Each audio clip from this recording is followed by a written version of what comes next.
Halo semuanya, gimana kabarnya? Semoga semuanya rezekinya melimpah, amin. Nah, kali ini kita akan membahas alur cerita film yang diangkat dari kisah nyata loh. Nah, film ini terjadi di kerajaan Prancis tahun 1300-an. Film ini dirilis pada tahun 2001, dibintangi oleh aktor-aktor keren seperti Ben Affleck dan juga Matt Damon. Nah, ini aktor favorit gue nih. Nah, bercerita tentang persaingan dua kesatria.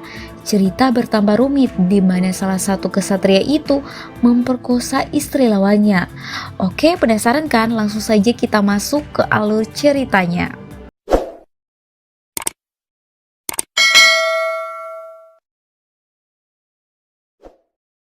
Film ini terbagi dalam 3 sudut pandang atau versi pelakunya.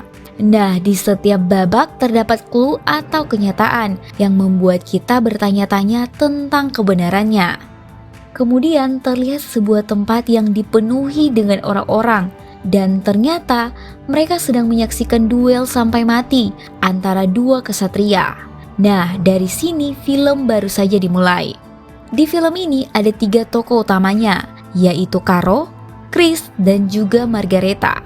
Yang pertama kita akan memulai versi dari Caro.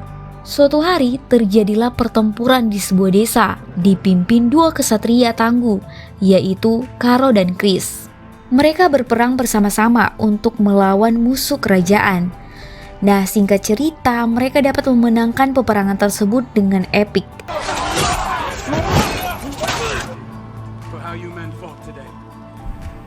Kemudian mereka semua kembali ke benteng.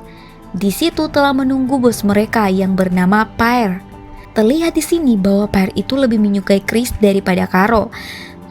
Pilih kasih gitu ya. Nah, beberapa bulan kemudian, Caro harus berperang untuk mendapatkan uang. Mengapa demikian? Karena Caro mempunyai utang kepada Pierre. Nah, beruntung buat dia dan pasukannya, mereka dapat memenangkan peperangan tersebut.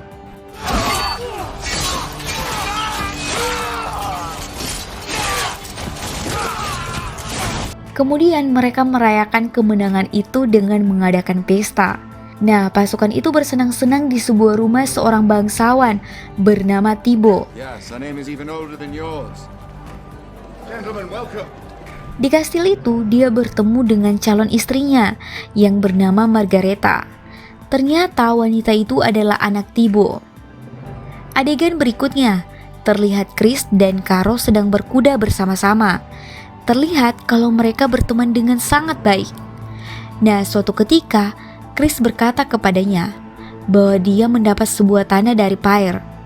Ternyata tanah tersebut adalah tanah Thibaut yang disita oleh Pierre. Tentu saja Caro sangat kecewa sekali. Ditambah lagi, dia mendapatkan berita bahwa ayahnya meninggal. Tidak hanya itu, gelar kaptennya diberikan kepada Chris oleh atasannya yang bernama Pierre tersebut. My honor compels me to speak. I was angered, but I spoke well, and say that I am not man enough to assume my rightful. And there was Legree, not enough to look at me. You did not say this. 1 tahun berlalu, dia bertemu kembali dengan Chris di pesta ulang tahun temannya. Terlihat hubungan mereka baik-baik saja saat itu. Singkat cerita, Caro pergi ke Paris untuk membantu pertempuran. Kemudian dia kembali ke rumahnya. Saat itu, ia mendapati istrinya yang terlihat sedih.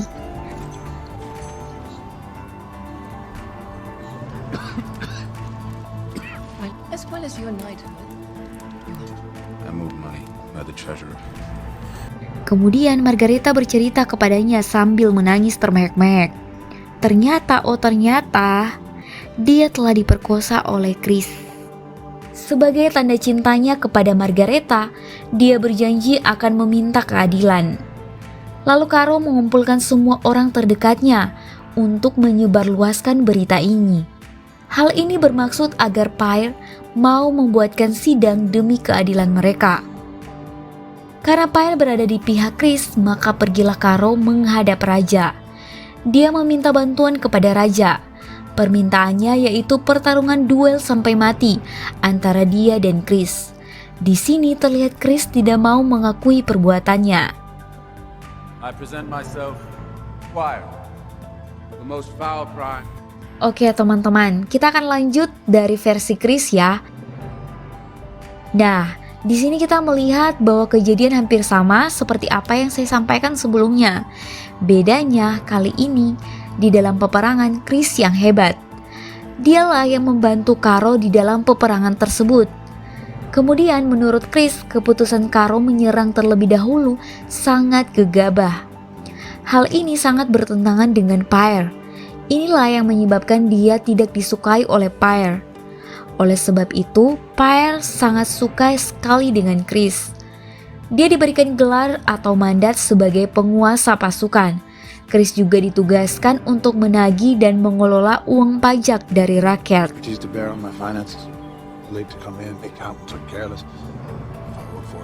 Suatu ketika, Chris menagih hutang dan juga pajak kepada Thibaut, ayah Margareta.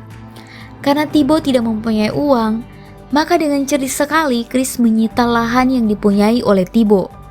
Sialnya, tanah itu adalah tanah yang diberikan Thibaut kepada anaknya sebagai hadiah pernikahan mereka. Lanjut ya guys, kemudian mereka semua bertemu lagi di pesta seorang teman dari mereka. Ya, ini sama ya ceritanya, seperti versi dari Caro. Bedanya di sini adalah Chris menyatakan bahwa Margareta sedang jatuh cinta kepadanya. Waduh, bisa gila nih. Is it? From what I have heard, you have no trouble. We may have a great deal in common. Caro pergi ke Prancis untuk membantu pertempuran. Nah, di sini datanglah Chris dan juga temannya ke rumah Caro dan Margareta. Maksud dan kedatangannya ini tentu saja ingin menggenjot Margareta. Kemudian di situ dia mengatakan bahwa Margareta mau melayaninya dengan baik. Ini atas dasar suka sama suka. Waduh, tambah gila lagi nih.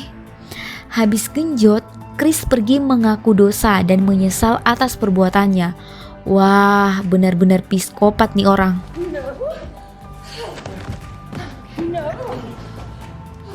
I've committed the sin of adultery. I ask forgiveness. Was that in his heart? Beberapa hari kemudian, kejadian ini terdengar di telinga Pyre. Kemudian, Pyre memanggil Chris dan menginterogasinya. Tapi keduanya adalah sahabat dan partner. Wah, bestie gitu ya guys.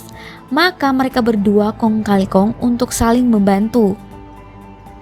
Tak berselang lama kemudian, terdengar Caro sudah pergi menghadap raja. Nah, hal ini yang menjadikan masalah lagi bagi mereka. Oleh karena itu, dengan terpaksa Chris pun menyanggupi tantangan duel untuk bertarung dengan Caro. Squire, especially. Oke, lanjut ya guys. Selanjutnya adalah versi Margareta. Nah, disinilah penentuan siapa yang sebenarnya bersalah. Karena ketiga orang semuanya harus memberi kesaksian. Kita lihat dari porsi siapakah yang lebih banyak pengakuannya. Gitu kan kalau sidang. Nah, di sini Margareta bercerita hampir sama dengan cerita mereka berdua. Bedanya, saat mereka bertemu di pesta temannya mereka, Chris menciumnya seperti seorang kekasih. Sepertinya dia sangat jatuh cinta kepadanya. Carouge. Between servants of our king. Marguerite. Kemudian rumahnya digedor Chris dan temannya. Di situ dia mengatakan bahwa Chris memaksanya untuk bersetubuh. Hal ini terbukti saat dia hampir terjatuh saat dikejar oleh Chris. Waduh, Chris. Does not love you as I do. Margarita. Kemudian lanjut versi Margareta. Setelah kejadian pemerkosaan tersebut, dia berkata dengan jujur kepada suaminya. Saat itu suaminya Caro menggenjotnya lagi pada malam harinya.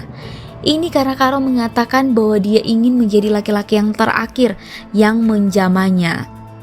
Singkat cerita, pada tahun 1836, Margareta melahirkan seorang putra dengan selamat dan sehat. Di sini kita tidak tahu siapa bapaknya, apakah Chris atau Caro. Kasus ini sangat sulit dipecahkan. Ini semua karena Chris tidak mengakui perbuatan bejatnya. Orang-orang di sana sulit sekali mencari bukti kebenaran dari cerita ini. Maka diputuskan oleh raja dilakukan duel terakhir. Semua atas kesepakatan dari Caro dan Chris, dan disaksikan oleh Margareta dan rakyat. Terjadilah pertarungan yang sengit. Caro sebenarnya hampir saja tewas di awal-awal pertarungan. Akan tetapi Caro dapat bertahan.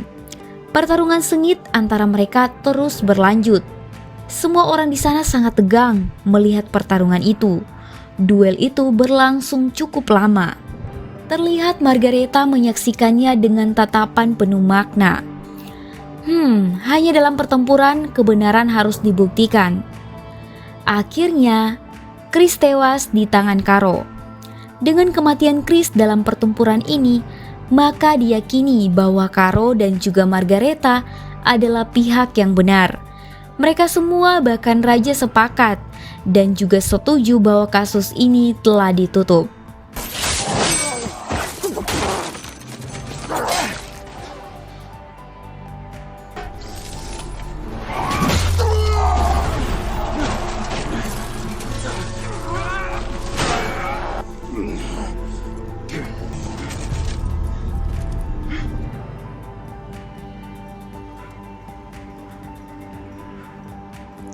Dengan kemenangan mereka berdua, itulah akhir alur cerita film yang berjudul Last Duel.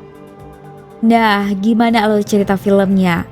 Menurut Mimin pribadi sih, film kisah nyata ini cukup bagus, walaupun sedikit membingungkan. Dari film ini kita dapat banyak pelajaran. Memang sangat sulit sekali untuk memecahkan masalah, apalagi tanpa bukti-bukti yang kuat. Tapi ya nggak benar juga sih pakai cara kekerasan. Sebenarnya yang bodoh juga sih Margareta. Kenapa dia mau membuka pintu rumahnya? Nah, hati-hati tuh buat para wanita. Oke. Jika ada saran dan request bisa tulis di kolom komentar. Sampai jumpa di alur cerita berikutnya.